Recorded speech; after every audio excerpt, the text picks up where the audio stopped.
kita ada 3 poin utama ini saya angkat. Jadi pertama, kita ini sekarang hidup di zaman namanya teknologi informasi. Semua lini bisnis itu pasti nggak jauh ada kaitannya dengan IT. Kan nggak mungkin kan kalau sekarang orang bikin laporan keuangan kan pakai kertas gitu kan, nggak mungkin ya. Bahkan perusahaan-perusahaan semua minimal itu udah pakai yang namanya Excel.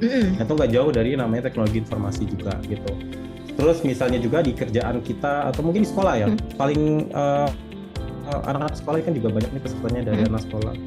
Bahkan di sekolah juga kita udah pegang laptop gitu kan, itu juga nggak jauh dari namanya teknologi informasi gitu. Kemudian di poin kedua, kami concern kalau di ITSN kami concern tentang namanya kebocoran data gitu. Dimana nanti kita sebagai IT, bukan sebagai IT doang ya, sebagai masyarakat pengguna teknologi informasi, kita bagaimana cara untuk mengamankan data kita gitu. Kemudian kita menjaga reputasi kita gitu dengan data-data yang kita punya. Kemudian terakhir kita juga perlu sadar betapa pentingnya IT awareness ini. Sekarang itu udah banyak yang namanya serangan-serangan cyber ya, kalau kita bilang cyber security itu udah banyak. Kalau dulu mungkin orang kenalnya itu misalnya ada virus gitu, ada virus gitu. Dan kemudian ada juga kemarin kasus misalnya ini ada virus di sama brand chipper misalnya. Nah, bahkan sekarang teknologinya udah maju lagi gitu. Bahkan virus itu bukan cuma dibuat kemudian dilakukan sama si penyerang. Bahkan virus itu sekarang itu masih dia bisa mikir sendiri gitu dengan kecerdasan buatan, dengan AI gitu. Apa sih mas sebenarnya ancaman-ancaman gitu? Kita lihat di layar juga ya. Jadi sambil saya sampaikan. Jadi kalau phishing ini tadi saya bilang, jadi kalau misalnya data bocor itu melalui phishing, misalnya tekniknya itu adalah ini kan mancing ya. Phishing kan mancing gitu. Bukan damai ya, phishing mancing gitu. Jadi kalau phishing ini biasanya itu ditemukan di beberapa informasi misalnya kayak WhatsApp, email gitu ya. Teman yang buka email biasanya kalau services emailnya bagus itu akan otomatis dimasukin ke junk email. Junk mail tahu ya? Spam mail. Misalnya nggak bagus si provider emailnya itu kadang masuknya ke inbox. Nah, masuknya ke inbox, pengirimnya kita perhatiin dulu pengirimnya siapa gitu. Kadang orang ada buka email langsung aja diklik tuh, nggak tahu itu. Nah ini kesadaran kita terhadap bahaya kebocoran data itu pertama itu. Ini salah satu ancamannya adalah phishing. Jadi ketika ada email phishing, misalnya ada tulisan password Anda itu akan expire. Silakan klik link berikut untuk reset password. Itu tanpa langsung klik tuh. Nah itu kalau di zona training tuh ya, training terkait gitu. Nah itu nggak boleh. Jadi harus dicek dulu sumbernya dari mana. Ada juga ancaman misalnya di dalam nomor 2 ini ada malware, ransomware gitu. Jadi kalau kita biasanya bilangnya virus ya itu sama sebenarnya malware gitu. Kalau bahasa akademisnya itu malware. Malware itu virus gitu. Jadi kemudian ada juga tipenya. Malware saya highlight adalah yang common, yang umum di dunia kejahatan cyber itu ada namanya ransomware. Jadi kalau ransomware ini sifatnya virusnya ini dia merubah enkripsi data gitu. Jadi datanya Afifa misalnya ada data misalnya data catatan belanja harian gitu, atau enggak data penting apa lainnya gitu dari Excel. Nah ketika virus itu masuk, datanya itu dirubah dienkripsi jadi dalam format yang tidak bisa dibuka gitu. Untuk yang ransomware ada lagi namanya spyware ya. Kalau spyware ini dia hanya nyuri aja ya, dia ngerusak gitu, nggak ada niatan memang untuk nyari keuntungan. Bisa jadi dia iseng gitu, dendam bisa. Dirusak, dihilangin udah gitu, itu spyware. Kemudian ada lagi nih Mbak Pipa terkait dengan DDoS. Pernah dengar DDoS nggak? Apa ya, nggak tahu. DDoS apa ya? Bukan disk operating system ya. Jadi kalau DDoS ini juga common, juga banyak juga ini. Jadi DDoS ini si penyerang dia memang meningkatkan service sistem, kemudian datanya ditinggikan, loadnya ditinggikan, kemudian servernya itu penuh dan akhirnya tiba-tiba down, datanya nggak bisa diakses. Jadi social engineering itu teknik dalam pengambilan data dengan cara kita digendam. Kalau orang gendam ya. Iya, bahasa itunya digendam. Digendam kan diajak ngobrol, ditepuk, katanya hilang. Pernah denger ya? Pernah denger, cuma belum tahu kalau versi IT. Ini versi IT. Versi IT-nya ini social engineering. Jadi dia menargetkan kepada psikologis si penggunanya gitu. Misalnya si penyerang udah coba di DOS gagal karena dia punya backup. Terus udah nyoba phishing, gak dapat juga karena penggunanya udah aware semua. Kemudian nyoba nyerang database-nya, nyoba ngasih ransomware, nggak mempan juga. Nah, cara utama dan cara terakhir biasanya pengalaman dari teman ya cerita juga. Dosen juga pernah cerita ini. Jadi dia ada pengalaman, ada customer-nya di digital banking, dia bilang memang ini ketat banget gitu keamanannya. Akhirnya dia coba teknik namanya social engineering. Dia coba datang ke CS, Mbak, ini saya mau ada tanya, kenapa ada kesulitan di akun saya gitu. Dia coba ngobrol, mbaknya sampai terlena. Akhirnya dia ngetik, nah ini juga teman-teman nih, dia ngetik username sama password di depan orangnya itu. Bayangin, dia bisa ngerekam secepat itu. Saya nggak tahu ya, yang pasti dia tuh di situ ngeliat gitu username-nya apa. Jadi pasti layarnya digeser, masukin. Nah, langsung tahu username passwordnya. Gitu. Jeleknya sistemnya nggak, namanya 2 kali verifikasi, itu langsung login. Akhirnya apa? Ya bocor. Gitu. Itu namanya teknik social engineering. Banyak juga kejadian-kejadian di cyber itu di dunia juga banyak gitu. Bahkan kalau di global itu di statistiknya udah dicatat, bahkan banyak kejadian, di salah satunya di Ferry juga mengumumkan bahwa kejahatan cyber ini kerugiannya di dunia ya totalnya tuh sampai 88 M dolar gitu di tahun 2024 gitu. Bahkan diprediksi tahun 2025 itu sampai 10 triliun ya, sorry ya. Triliun dolar gitu. Itu bisa dicek sumbernya nanti dari IBM Export sama Verizon. Itu juga cukup banyak. Kemudian juga terkait dengan kerugian kebocoran data ini, dampaknya itu bukan hanya di individu. Tadi kita udah banyak individu ya. Nanti kita coba diskusi terkait kepada organisasi atau perusahaan. Kemudian kesadaran nanti juga itu penting untuk kita pengguna teknologi, kemudian juga untuk melindungi data pribadi kita gitu, tidak tersebar di dunia maya dengan mudah gitu. Itu tadi aman dan nyaman. Key-nya di awal tuh itu.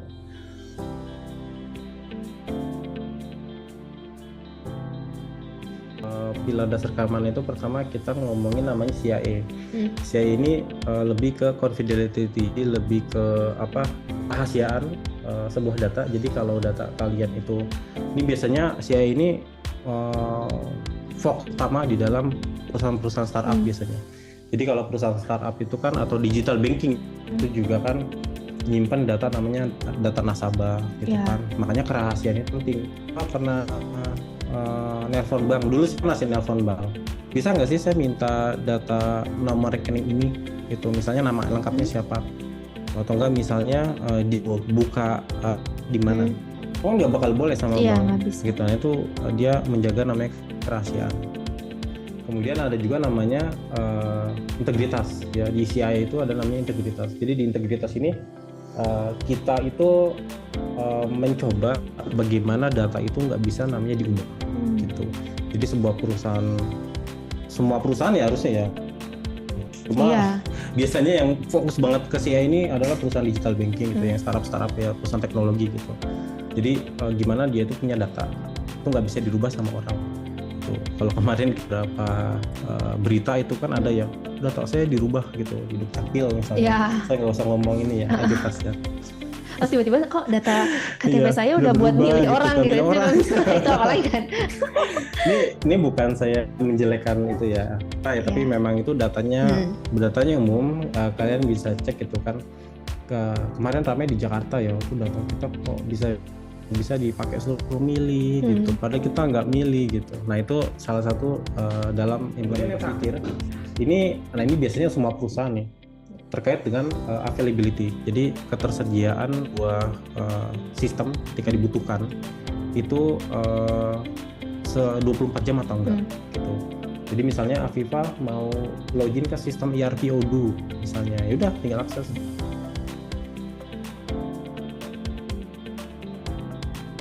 Ada cerita lucu sih waktu temen waktu itu ada kebutuhan gitu kan, ada kebutuhan pinjam. Gus boleh nggak pinjam dulu gitu kan. Terus dia memang pakai foto dia gitu, dan itu pakai nomornya dia, nomor WhatsApp-nya dia gitu. Cuma memang saya terlalu aware. Saya tanya, nama istri saya siapa? Itu bisa diterapin ya teman-teman ya. Itu bisa diterapin ya. Ini saya ngalamin sendiri gitu. Jadi kalau ada berapa itu minjem kan, Gus boleh pinjam nggak? Nama istri saya? Saya tanya, apaan sih kok kayak gitu? Ya udah, saya bilang kayak gitu. Iya namanya ini, dia bilang kayak gitu.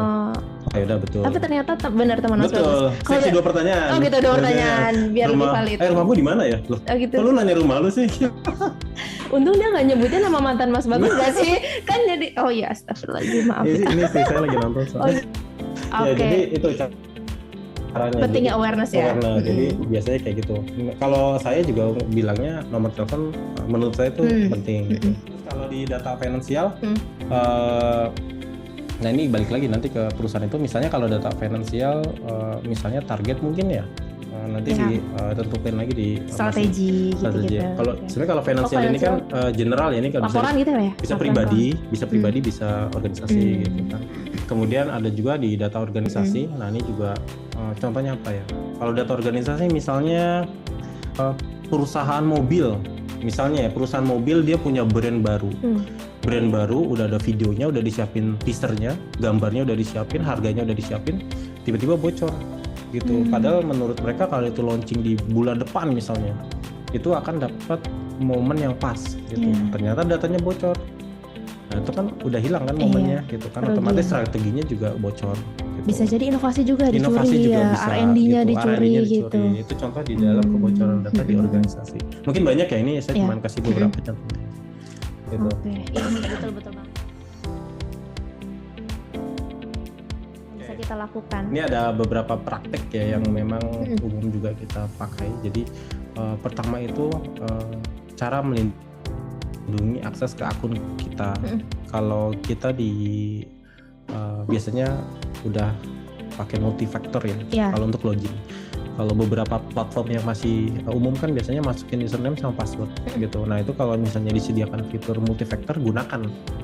Jadi kayak tadi saya juga tadi terapin ketika ada peminjaman uang itu kan pakai multi-factor. Iya benar. Dua pertanyaan ya. Iya, itu nggak cuma di sistem loh, bahkan di social engineering juga bisa diterapin multi-factor gitu. Ditanya dulu dia rumah saya di mana gitu kan. Coba voice note itu multi-factor juga. Sama di sistem juga kita bisa terapin itu. Kemudian poin kedua, kita juga ketika punya sistem itu kita update gitu. Fungsinya buat apa? Kalau misalnya di kantor itu kan memang kadang ada IT, ada juga sistem yang bikin auto update gitu. Ada juga di HP itu kan juga minta update biasanya kan, Afifa minta update. Iya betul. Nah kalau update itu biasanya selain tampilan itu juga dia mengupdate namanya sistem keamanan gitu. Jadi database security-nya tuh diupdate kemudian ketika ada virus baru, sistem HP-nya udah kenalin. Ini virus baru kemarin loh, gue udah punya, ibaratnya kayak gitu ya. Ini beberapa contoh lainnya, misalnya di dalam keamanan jaringan.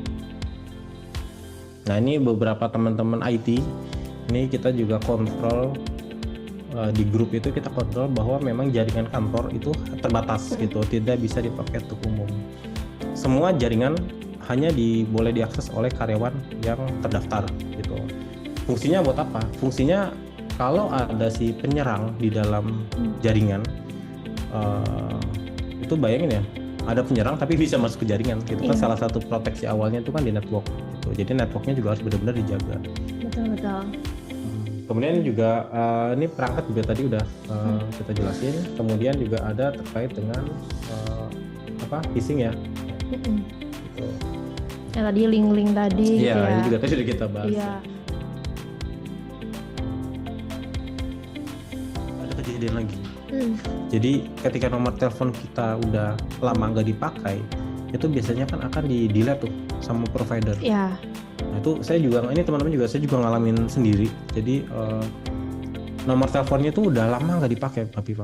Udah lama nggak dipakai dan memang itu jadi WhatsApp-nya masih hidup. Oh, WhatsApp-nya masih ya hidup, banyak yang kayak tapi gitu. karena kita kan sekarang kalau nelpon kan nggak pakai Iya benar. kan, nggak pakai data Seluler, seluler, iya. pakai WhatsApp Iya nelponnya. pakai Nah WhatsApp. sekarang nggak mikirin pulsa kan. Nah itu nomor kedua saya gitu. Nomor kedua memang untuk itu saya bilang IT itu punya beberapa nomor Iya. gitu kan. Nah nomor itu memang taunya buat di internet kan dari kantor ada gitu kan. Terus di rumah juga ada wifi. Iya. Jarang ngisi pulsa, habis lah gitu.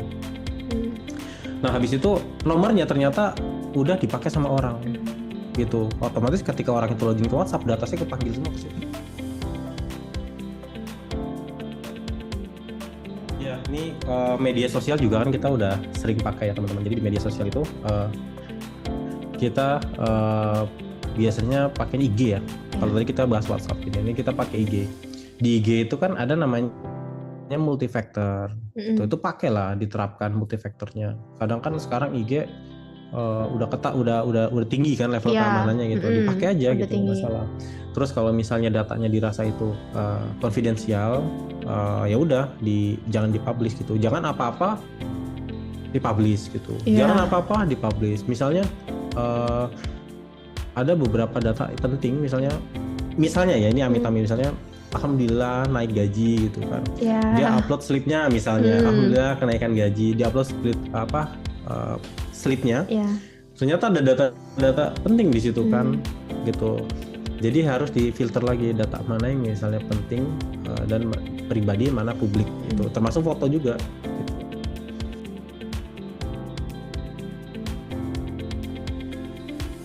Bocoran data di sisi perusahaan tuh sebesar apa sih? Boleh diulas lagi? Sebenarnya tadi kita udah bahas ya. Mungkin boleh diulas lagi Mas lebih dalam supaya kita lebih aware nih terhadap data-data perusahaan. Kita di slide berikutnya kali. Ya, ada di slide berikutnya sih. Kita slide berikutnya. Ini juga udah saya masukin poinnya. Ya ini teman-teman bisa dilihat ya. Coba back. Nah ini ada banyak dampaknya kalau terkait dengan kebocoran data bagi organisasi. Contohnya yang tadi, yang produk mobil inovasinya hilang gitu kan. Kemudian operasionalnya keganggu gitu. Ini juga udah silakan dibaca teman-teman. Tadi udah kita banyak bahas.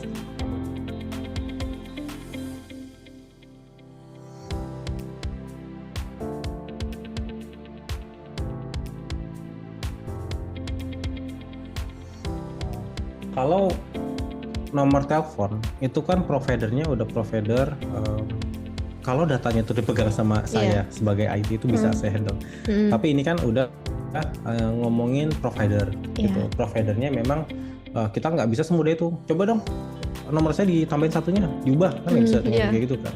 Dan berarti kan kendali kita udah terbatas pada saat itu gitu.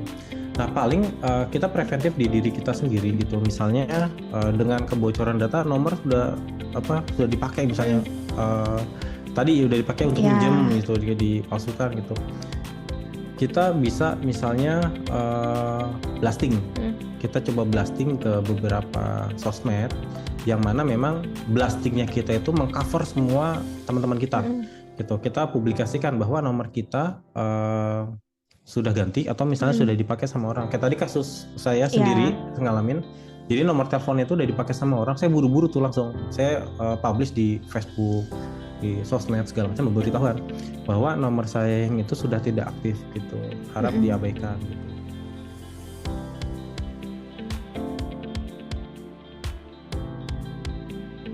Server laptop itu kan bukan sebagai server. Mungkin yang dimaksud itu sistem yang diakses melalui laptopnya. Oh ya mungkin. Mungkin seperti itu. Pasti seperti itu sih harusnya ya. Karena laptop kita tuh nggak ada yang dijadikan server. Gitu. Nah, kemudian kita analisa juga itu ketika dia mengunggah file, kemudian filenya nggak ada ya. Nah, ada yang mencurigakan aktivitas, tapi nggak ada jejak file diunggah maupun dihapus. Jadi nggak ada perubahan sebetulnya. Nah, cuma kita juga perlu lihat nih aktivitas mencurigakan itu seperti apa. Tidak ada jejak file yang diunggah. Jadi sebenarnya nggak ada penguploadan, nggak ada penghapusan, nggak ada apa-apa, tapi ada aktivitas mencurigakan. Mungkin gitu ya Mbak Laras ya? Coba pastikan dulu itu memang akunnya itu hanya dipakai oleh satu orang. Ya. Gitu. kukira ini adalah kegagalan upload. Memang ada sistem itu ketika gagal upload dia langsung nggak ada apa-apa tuh, blank gitu. Tapi kalau di sini kan mencurigakan ya gitu.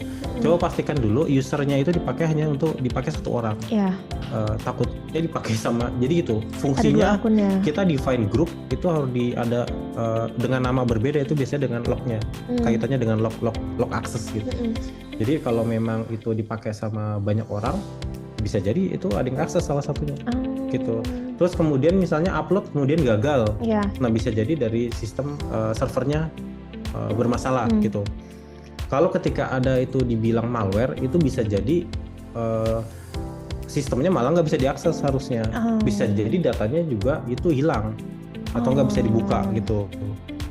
Kalau ngomongin malware biasanya dikasihnya kayak gitu. Jadi kalau tanda-tandanya kena malware tuh yang tadi itu ya harusnya datanya nggak bisa diakses gitu, sistemnya malah nggak bisa dibuka harusnya.